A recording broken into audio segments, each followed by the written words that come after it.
வணக்கம். என் பெயர் அருணாச்சலம். என் கணித ஜோதிடர். நாட்டு மக்களுக்கும் அதுவும் தமிழ்நாட்டு மக்களுக்கும் அன்பு வேண்டுகோள். நீங்கள் இப்பொழுது எலெக்ஷன் நடந்து கொண்டிருப்பதை நீங்கள் ஆவலுடன் எதிர்பார்த்து கொண்டிருக்கிறீர்கள். ஆனால் இந்த எலெக்ஷனில் உங்களுடைய பொன்னான வாக்குகளை யாருக்கு போடுவது என்பதுதான் உங்கள் குழப்பமாக இருக்கும். ஆனால் பணம் வாங்கி கொண்டு உண்மையாக ஓட்டு போடுவதில் நீங்களாக இருந்தால் பின் நாளில் கண்டிப்பாக நீங்கள் வருத்தப்படுவீர்கள். ஏனென்றால் பணத்துக்காக ஓட்டு போட்டால் ஜனநாயகத்தை நீங்கள் எதிர்பார்க்கக்கூடாது.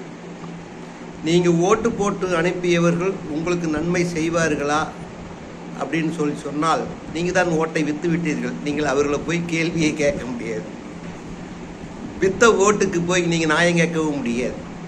ஆனால் ஜனநாயகத்தை பாதுகாக்க உங்களில் ஒருவர், உங்களுக்காக ஒருவர், உங்கள் தொகுதியில், உங்கள் மாவட்டத்தில் யார் நன்மை செய்வார்கள் என்பது உங்களுக்கு தெரியும். இருந்தாலும் பணத்துக்காக நீங்கள் ஓட்டு போட்டு விட்டு நியாயத்தை போய் தேடவே முடியாது. இது ஒரு உண்மையான சில ரகசியங்கள் உங்களுக்கு தெரியலாம், தெரியாமலும் இருக்கலாம். எனக்கு தெரிஞ்ச சில விஷயங்களை சொல்லுகிறேன்.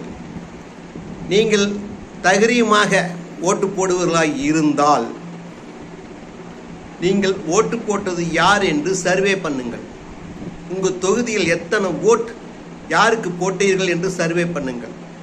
அப்படி நீங்கள் பண்ணி நான் இவருக்குத்தான் போட்டேன் என்று, நீங்கள் ஓட்டை நான் தான் பதிவு செய்தேன் என்று உங்கள் முடிவு சரியாக இருந்தால் நீங்கள் கோர்ட்டுக்கு கூட போகலாம்.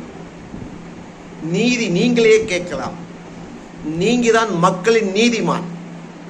மக்களுக்காக மக்களாட்சி.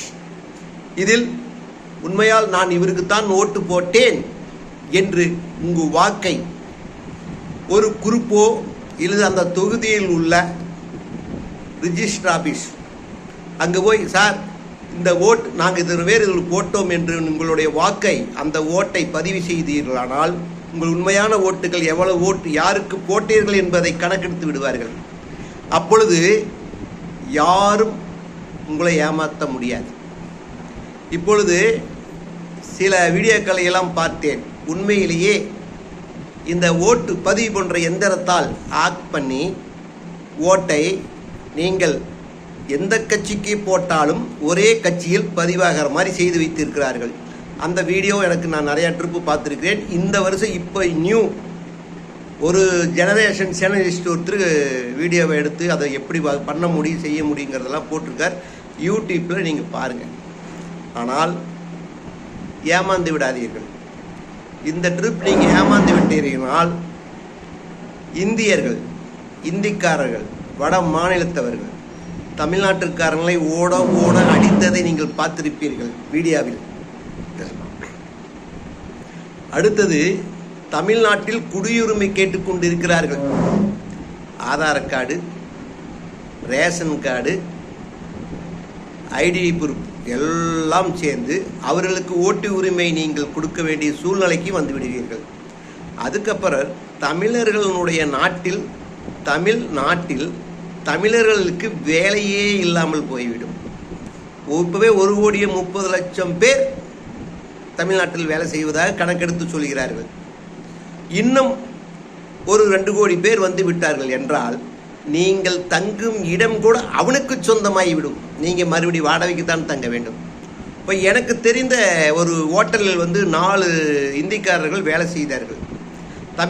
தமிழர் தான் அவரை வேலைக்கு வைத்தார்கள். அவர்கள் சரியாக கரெக்டாக பணம் கொடுத்து ரொம்ப நம்பிக்கையாக இருந்து, ஆனால் கம்மியான சம்பளம் தான். ஒரு லேபர் 400 ரூபாய், நம் தமிழ்நாட்டுக்காரனுக்கு 800 ரூபாய். அப்போது 400 ரூபா நம்மளுக்கு லாபம் வருதில்லை அப்படின்னு அவர் ஹோட்டல் கொண்டாந்து வேலைக்கு சேர்த்தாரு. அவனுக்கு மாஸ்டர் வேலையே செய்ய தெரியாது. ஆனால் அவன் பழகி, கொஞ்சம் கொஞ்சமாக பழகி, அவன் அந்த வேலையில் தத்துரூபமாக தான் தான் மாஸ்டர் அப்படிங்கிற ரேஞ்சில் கொண்டுக்கிட்டு வந்து அவன் 1 by 1 5 பேர் ஒன்றாக சேர்ந்து அந்த கடையில் நிர்வாகத்திலிருந்து எல்லாமே அவர்கள் பார்த்து கொண்டு இருந்தால் நம்ம தமிழர் வீட்டில் போய் ஜாலியாக இருப்பார், வருமானம் வருது, நம்மளுக்கு ஒன்றும் பிரச்சனை இல்லை, அதிகமான வருமானம் வருது என்று சந்தோஷப்பட்டு கொண்டு இருந்தார். அதுக்கப்புறம் தான் அவர்களுடைய வேலையை காட்டினார்கள். வர்ற நிதியில் நட்டத்தை காட்டினார்கள், நட்ட கணக்கை காட்டினார்கள். ஏன் நட்டமாகுது என்றால் வியாபாரமாகவில்லை, சரியான வருமானங்கள் ஆகவில்லை என்று அவர் நம்பிவிட்டார். கடைசியில் கடனாளியாகி அந்த கடை அந்த பசங்களுக்கே எழுதி கொடுத்து விட்டார். இன்றைக்கு அவர் கூலி வேலைக்கு போய் கொண்டிருக்கிறார். ஆனால் இந்திக்காரர்கள் அந்த ஹோட்டலுக்கே அதிபராகிவிட்டார்கள். இது ஒரு கடையில் மட்டுமல்ல, தமிழ்நாட்டில் நிறைய இடங்களில் வீடு வாங்கிவிட்டார்கள், கடையை சொந்தமாக ஆக்கிரமிப்பு பண்ணி அந்த கடையவே எழுதி வாங்கிவிட்டார்கள். அவர்களே பணம் சம்பாதிச்சு பணத்தை கொடுத்து கடையை எழுதி வாங்கிவிட்டார்கள். இந்த காலம் போய்கொண்டிருந்தால், அது இப்படியே போய்கொண்டிருந்தால் தமிழர்களுடைய நிலைமை என்ன ஆகும் என்பதை நீங்களே சிந்தியுங்கள். உங்கள் சிந்தனை நாளைய வரலாறு. நீங்கள் சிந்திப்பது நாளைய உங்கள் தலைமுறையை மாற்றி அமைக்க முடியும். இப்பொழுது நீங்கள் ஏமாந்து விட்டால் நாளைக்கு உங்கள் வாரிசுகள், அடுத்த தலைமுறைகள் யாரிடம் போய் நிற்பார்கள்? ஒரு இந்திக்காரன் இல்லாவிட்டால் இந்த நாட்டை விட்டு வெளிமாநிலம் சென்று, இந்திக்காரன் எப்படி கூலி செய்தானோ அவன் 400 ரூபாய்க்கு வேலை செய்தான். உங்கள் பிள்ளைகள் 200 ரூபாய்க்கு வேலை செய்ய வேண்டிய சூழ்நிலை வரும். சிந்தியுங்கள், செயல்படுங்கள், செயலை ஆக்கப் பெருக்குங்கள். உங்கள் வாழ்க்கை உங்கள் கையில். ஆனால் பணத்தை மட்டும் நம்பி இந்த முறை நீங்கள் வாக்கு செலுத்திவிட்டீர்கள் என்றால் உங்களால் கேள்வி கூட கேட்க முடியாது. சிந்தித்து செயல்படுங்கள். உங்கள் தொகுதியில் நீங்கள் உரிமை எடுத்து இவருக்குத்தான் போட வேண்டும் என்று சொல்லிவிட்டு அவர்களை நாங்கள் உங்களுக்கு போட்டு ஜெயிக்க வச்சிருக்கிறோம், நீங்கள் எங்களுக்கு என்ன செய்தீர்கள் என்று மக்களாகிய நீங்கள் கேள்வி கேட்க உரிமையுண்டு. சட்டத்தில் போய் இவருக்கு நாங்கள் ஓட்டு போட்டு செஞ்சு எங்களுக்கு செய்யவில்லை என்று வாதாடவும் உரிமையுண்டு. எங்கள் மக்கள் பிரதிநிதியாக இந்த மாவட்ட தொகுதியில் நாங்கள் தான் தேர்ந்தெடுத்தோம், மக்களுக்காக எதுவும் செய்யவில்லை என்று உங்களுக்கு வாதாட உரிமையுண்டு. ஆனால் நீங்கள் தேர்ந்தெடுப்பவர்கள் மோசமாக இருந்தால் அதை கூட உங்களால் செய்ய முடியாது. நம்பிக்கையுடன் வாக்கு செலுத்தி உங்கள் தொகுதியில் தேர்ந்தெடுத்து உங்கள் தொகுதியை மேல்மைப்படுத்த வேண்டியது நீங்கள் தான். அதில் நீங்கள் ஏமாந்து விட்டு அடுத்தவர்களை குறை சொல்லக்கூடாது. இவன் செய்வான், இவன் செய்ய மாட்டான் என்பது 50-60 வருடங்களா உங்களுக்கே தெரியும். இருந்தாலும் நீங்கள் செய்தது எல்லாம் பணத்துக்காகவே, இன்றைக்கு செலவுக்கு வேண்டும் என்பதற்காகவே.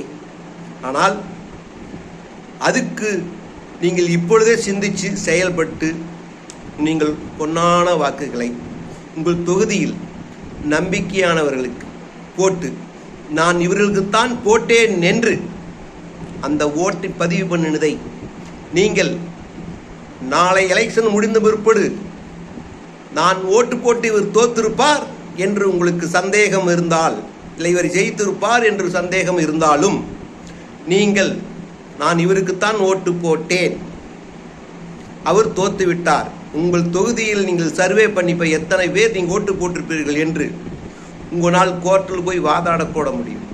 இந்த சட்டத்தில் இடம் உண்டு. அதை யோசித்து சிந்தித்து செயல்படுங்கள். நன்றி, வணக்கம். எனக்கு அறிந்தும் அறியாமலும் தெரிந்தும் தெரியாதலும் ஏதாவது சொல்லி இருந்தாலும் என்னை மன்னித்து விடுங்கள். உங்கள் நலனுக்காக நான் பேசியிருக்கிறேன். உங்கள் நலன் நம் தமிழ்நாட்டினுடைய நலனாக கருதி சொல்கிறேன். நன்றி, வணக்கம்.